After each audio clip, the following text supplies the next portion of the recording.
think that's why it's such a growing sport. Statistics show the American sports fan wants to be a part of the MISL in increasing numbers. Turnstiles around the country are clicking steadily. It has been ever since this sport was first introduced to the public back in 1978. The numbers alone tell the story. Back in 78-79, the league's first year, the MISL averaged just over 4,400 fans a game. 2 years later, during the 80-81 season, attendance per game was up over 7,000. Last year, the MISL averaged just over 9,000 fans for its 288 regular season and 32 playoff games. And this year, the upward trend continues. Through November and December of '86, the average per-game attendance for MISL games is just a shade under 10,000.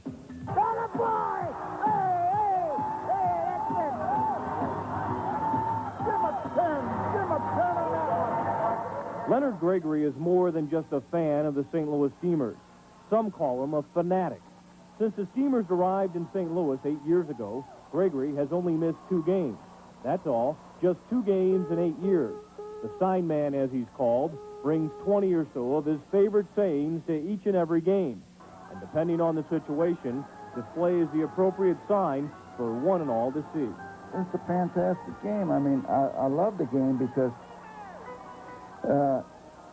if you go to a hockey game, see a one-nothing game, it's kind of a boring game. But you go to a soccer game, and you see the saves in it, one-nothing. It's a complete different game than the other sports. Even baseball, you see a one-nothing game, you're just sitting there. But in soccer, you're moving all the time. In most MISL cities, this is a common sight. Adults and children alike standing, screaming, and cheering for their favorite players and favorite teams. 2 hours and 15 or so minutes of action, excitement, and fun.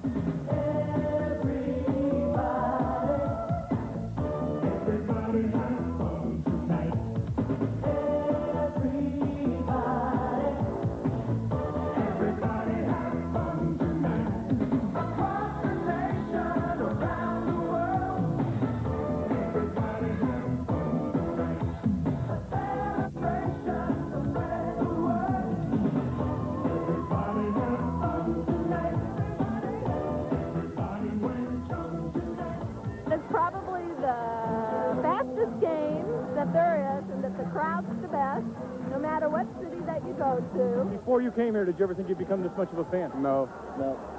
Why not? Just had to experience the first time for yourself, see what it's like. So exciting. There's so much excitement and everyone's so much together for the team. I think it's great. It seems to me that I'm a part of that team. It seems like I'm right out on the field running with them. And I've never seen a game with such an energy level and an intensity that these guys play this game. You're not as boring as football. You know, in soccer, you can have short people. You have to have these big fatos like in football. I mean, let's go run down each other. The game was just so exciting. It just, the excitement gets into your blood. It just warms you up. Good game. Good for the kids. Good for Wichita. And I love those humps down there.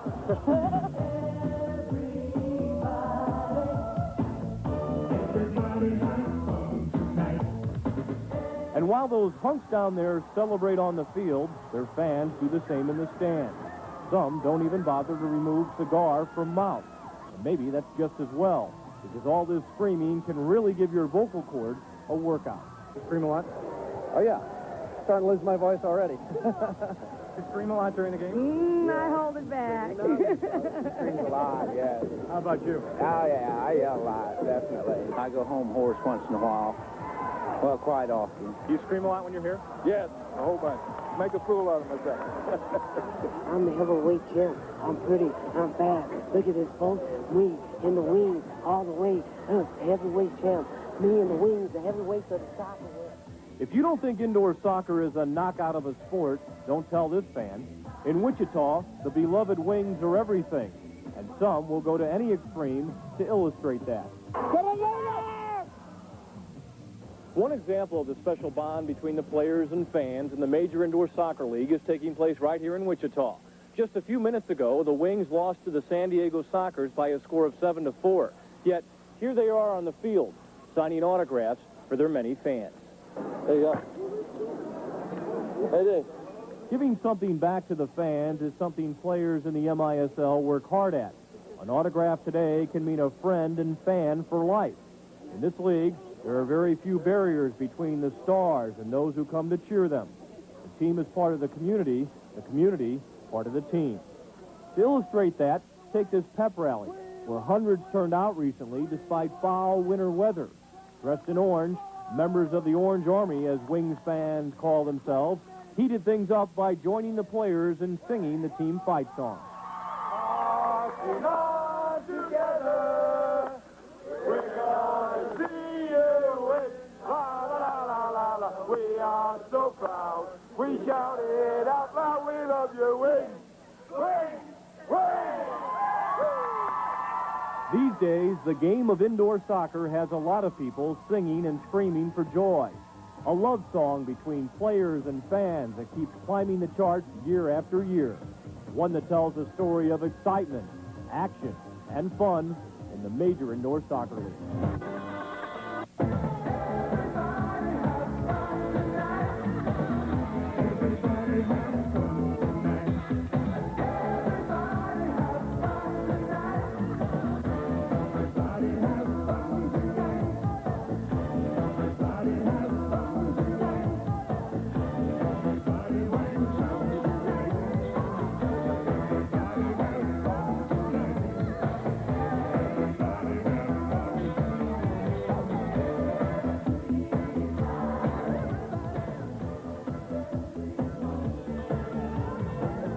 Dynasty, a word associated with champions. Sports Illustrated wrote about the dynasties of the New York Yankees, the Boston Celtics, and the Montreal Canadiens.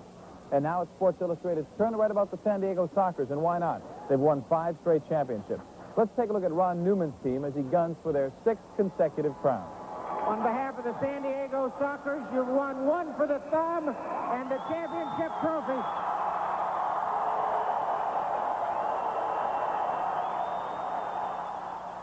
For many athletes, many cities, winning a league championship is a once-in-a-lifetime dream. But in San Diego, that dream started 5 years ago and hasn't ended. As their warm-ups proudly indicate, the Sockers have won 5 consecutive indoor titles. And this year, they're rolling the dice for a lucky number 6. It's a team made up of great players on the field and comedians off the field. Apahalo. Apahalo. Here, take a picture of this. Willkommen in Wichita. Willkommen in Wichita. The phantom player. As you can tell, the Sockers are a loose bunch, always kidding around, looking for a few laughs at anyone's expense.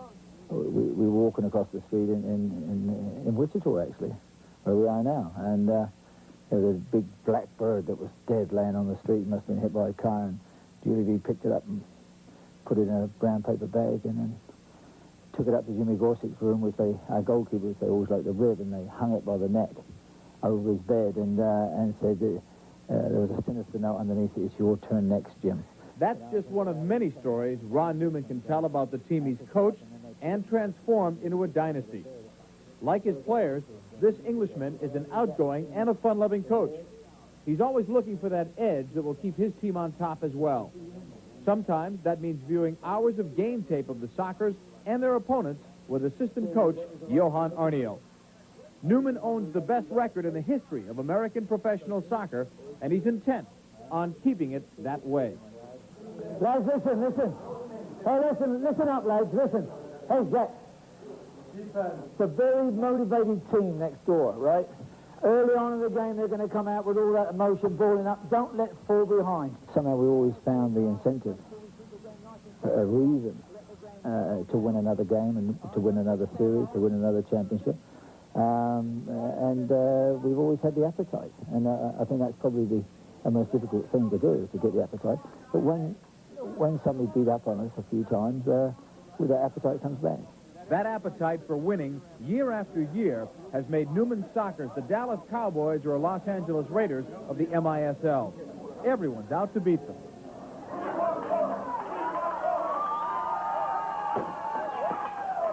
Before a recent San Diego-Wichita game, Wings fans took out their frustrations with the Sockers by lowering the boom on this car painted with the names of every San Diego player.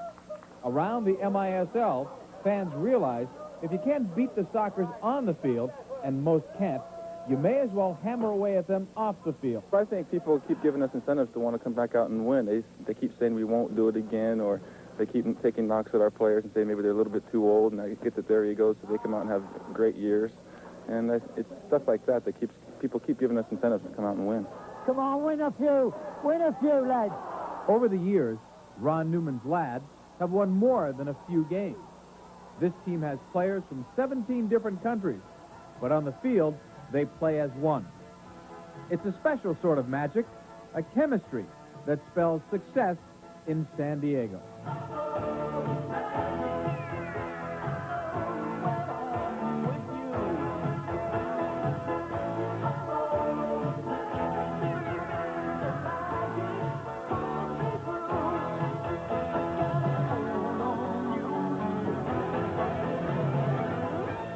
See the franchise succeed from a couple of thousand people to full houses is a good feeling. And, you know, the bottom line is that it beats working anytime, you know, and doing what we're doing right now. You know, we get into a thing where we don't like to lose, you know, and every time we lose, we come back even harder and harder and harder until we get back on the winning track. Don't lose your cool, Branko. Come on. I know. Listen, it's stupid. Everything's stupid. We can't control it. They control it. When it comes down to the game, they expect a lot from each other and demand a lot from each other. Sometimes you think we're bickering at each other, but it's because we want and we expect from each other. Segoda's coming back. Open man. Perez gets one on, scores. It's 2-0, and I was about to say, Bob Burnett, that you don't want to go up and down with San Diego because you're going to get burnt. I've often said that some of the goals that we've scored, you know, I'd have paid to come and see that myself. You know, in fact, I've often threatened to walk out and pay to come in the main entrance because some of the stuff that we play has been so good. Stephanie! Oh!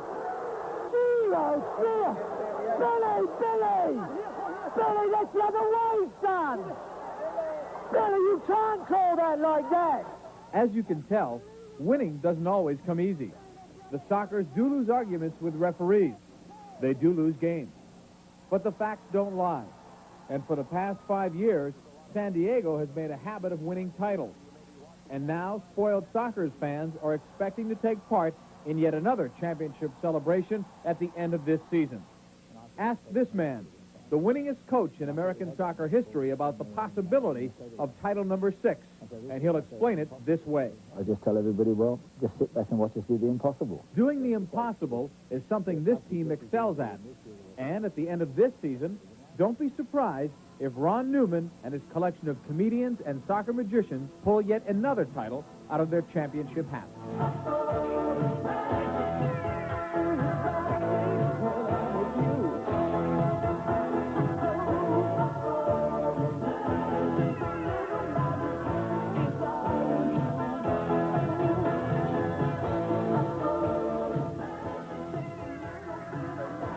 We'll be back in just a minute. This is the MISL on ESPN.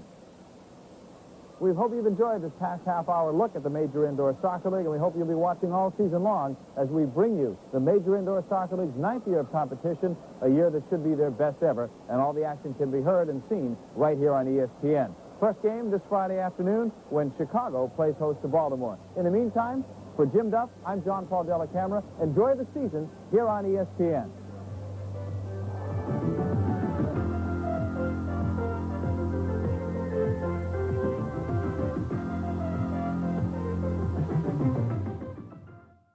Events, some think, amount to unscripted theater. Sometimes the script is played out as much off the field as on. An example, the Kansas City Comets. 6 months ago, the Comets were in trouble, so a group of 26 investors bought the team. The Comets are said to be out of danger, not out of the red, out of danger, and now there's a new threat to the Comets, having to do with whether or not their league survives. The reporter is Tom Gower. You no doubt have heard the forecast of doom and gloom for the Major Indoor Soccer League. Television and newspaper reports detailed the financial woes of several teams in the league and raised questions as to whether the league could field enough teams to play next season. Well, the MISL is down, but not out, at least not yet. However, last Friday, the league handed down an ultimatum to its players: accept new terms, or the MISL's 10th season will be its last.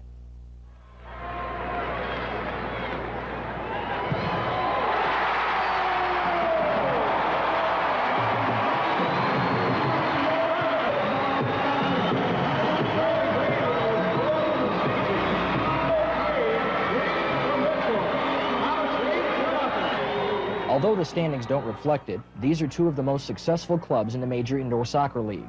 For years, the Cleveland Force topped the league in attendance. This year, the Comets have edged out the Force as indoor soccer's top draw, averaging almost 11,000 a game. Yes, these are two of the biggest success stories in the MISL, and chances are neither of these teams will make a nickel of profit this season. In this league, success means your team doesn't lose as much as the other teams. There's not been a year, for example, that any team except Cleveland has even broke even or turned a profit. That's got to change. It'll attract nobody else to the league. You'll also see continued turnover, and you won't see expanded teams. Expansion is, or was, a top priority of the league. Expanding is now on the back burner. But hope for expanding the MISL is slim if teams can't break even, let alone make a profit. It didn't take me too many weeks of looking at the financial statements and the cost to realize that the teams were heading towards trouble. I think the Kansas City Comets are one of the more positive teams in the league. Our marketing programs, our sales efforts have generated probably more revenues than some of the other teams, and we have a tough time looking for bottom line of zero. So with that in mind, it doesn't surprise me that we've had to come to this point. That point is too many teams losing too much money. A number of teams, notably St. Louis, Chicago, and Minnesota, gave serious thought to moving their teams, selling out, or closing up shop altogether. The last option sent a wave of concern through the league.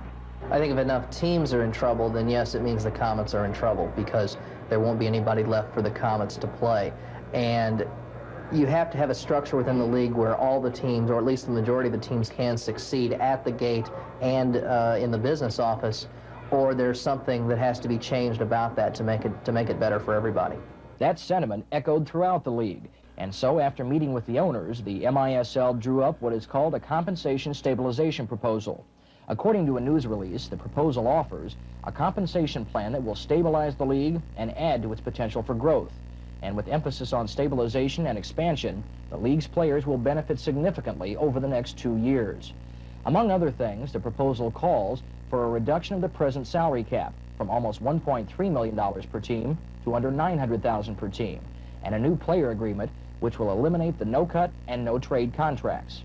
For its part, the owners will increase the amount of their letters of credit with the league and increase the player playoff pool from $100,000 to $220,000. MISL Commissioner Bill Kentling set an April 15th deadline for acceptance by the Players Association, saying if the proposal is not accepted, the MISL will terminate in June. It will not be economically feasible to run an MISL. We need to bring that sanity to it. The proposal's on the table. There'll be other counter proposals. There'll be some changes, but basically the cost structure must be reevaluated. Teams are losing from a couple $100,000 to $1.5 million a year, and they only generate about $2.5 million a year, so that tells you how much overspending is going on. It's not that all of the teams are carelessly throwing their money around, but the MISL lacks what the other major league sports have to give a big boost to team income, a major television contract. You won't see cameras from any of the big networks anytime soon, due to a lack of interest nationally in indoor soccer. That comes from one of the guys whose job it is to help generate interest.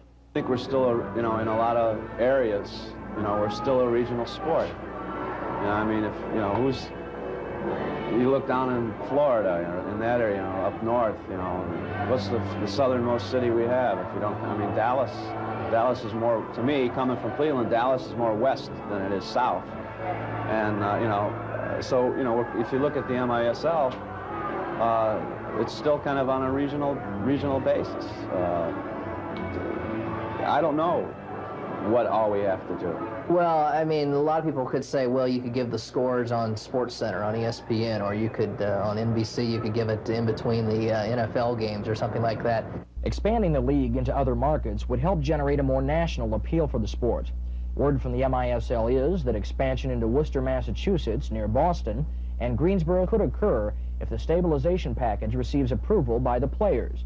But some of the players are obviously less than enthusiastic about the whole matter. Oh, no, this time next year we'll probably have another major catastrophe. Once they get over this salary problem, then they'll come up with another, again, this is my opinion, they'll come up with another problem that says, well, if we don't get this ratified, if we don't go play, for example, if we don't have an average of 10,000 people a game, we're not going to be able to perform. The league's going to go out of business. So a year and a half ago, when they argued we needed a salary cap to save the league of 1.2 million, whatever it is right now, we needed that. We got that. And then like a year and a half later, saying, well, we got to lower it to to 850,000. And that's a lot of players are saying how that, over a year ago we made that decision. Now you come back to us again in a year and say, hey, we're going to close shop if we don't lower it. I really feel that, the league obviously does have some weak points, that every year seems to have some weak points, and there's a lot of good, positive, strong sides that have come out in the last week or so as well. So I think that the league looks to be in pretty good shape, except for the fact that they say that they have to have this pay cut or they're going to fold. We need to get some positive stuff out of this. We've had a lot of negative stuff in the past, and the league's going to fold, and this and this and this. So we got to start hearing some positive things about the MISL. From the most objective source involved, the news isn't all that positive for labor or management. Dick Calvert is called the Dean of MISL Broadcasters and has been around since the league's infancy, around long enough to pass judgment on both the players and the owners. I think the owners are number one. In other words, if they cannot keep their house, if they cannot keep their house in order, then they are the first to blame. Certainly the media amplifies that. I mean, that's the job of the media, to sniff out these problems and amplify them because it is news. But I would say that if we can't get on national television in the MISL, certainly the players shouldn't be making $200,000 a year. By the way, I'm a soccer fan and a Bud man, and for all you do out there... But Calvert's view of the league's future is considerably brighter, even if he is a Bud man. I really think the MISL is in a pretty healthy position, even though a couple of clubs are struggling. Things are a little bit shaky now, but hopefully with a little bit of work between two parties, that things can be worked out, and let's make the MISL a successful league to play in. We're not going to ask the players to accept anything unfair. Our rapport here in Kansas City, we feel, is very good with the players, and we need to continue to earn their respect, and they're going to earn owners' respect. And I'm confident we're going to be able to work this through. Do you think the league's going to be here next year? Oh yeah, I should. I mean, I haven't sent out my resumes anywhere. Players on MISL teams, including Comets players, apparently want to inspect the books of the owners before signing any agreement. Look in your eyes.